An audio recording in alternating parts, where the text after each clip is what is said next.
This is part 4 of the GSAP utility methods. In this lecture, we are going to learn about wrap, random, and map range methods. So let's look into what the wrap method do.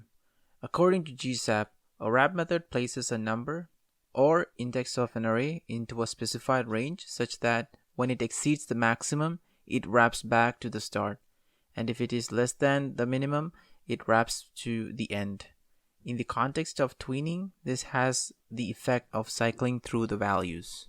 In this following example, what we're going to do is we are going to apply the colors in the array to each box using the wrap method.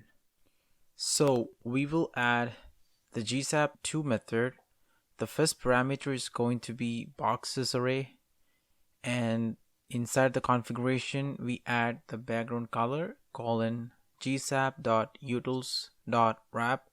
Inside the wrap method, we will pass the color array.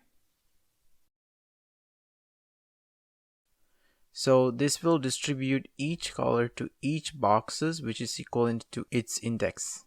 This method also takes a second parameter. This will return the value of the index in the array, specified in the first parameter. In our case, it is the color array.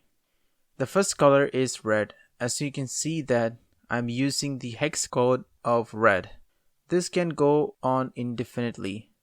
Even if you go beyond the number 4, which is the fifth color, it will wraps back to the first color, and the process will continue so long as you put a legit number. Let's remove the last two colors from the color array. Now you can see that even if we have only 3 items in the array, the wrap method will wraps back to the first color and applies that to the 4th box and the second color to the 5th box, and that's it for the wrap method.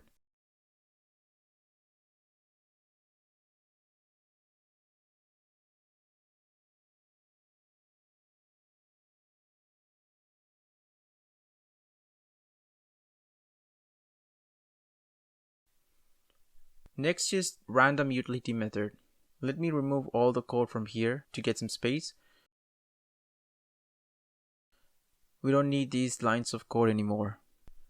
The random utility method is simple and straightforward. This method will return a random number within a range.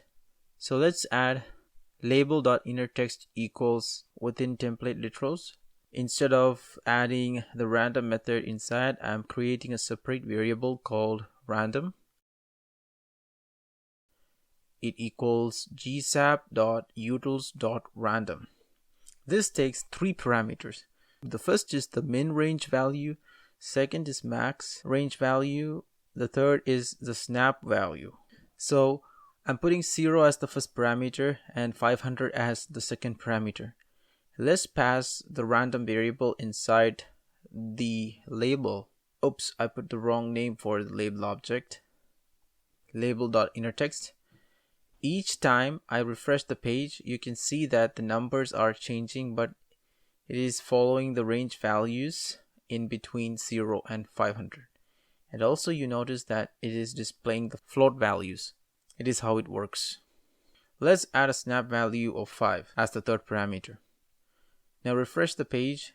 You can see that all the values displayed in the label text are snapped by 5, or you can say that it's the multiples of 5.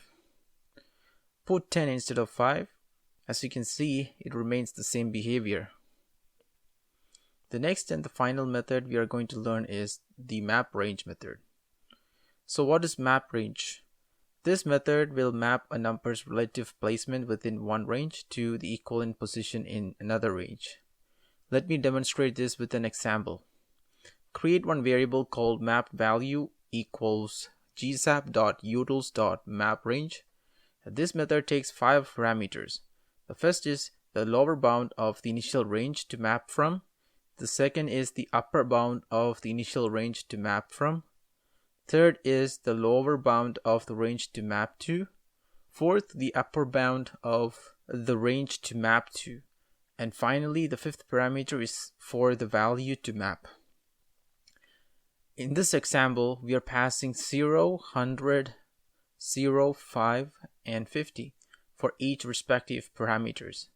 this returns 2.5. Why? Because 2.5 is the equivalent value of the range in between 0 to 100 for the range in between 0 to 5. If we put any values in between 0 to 100, it will return the corresponding mapped value in between 0 and 5. To display, let's add this to the label's inner text. As you can see that it's returning 2.5. Let's put 48. So you can see that it's returning 2.4, which is the equivalent of 48 in the range 0 to 5. You can play around with different numbers in the range between 0 to 50 so that you get an idea on how it works. So this is the end of the utility methods and also the end of the fundamentals of GSAP. In the next lecture, we will start creating some cool projects that will deepen your understanding of GSAP. Until then, bye.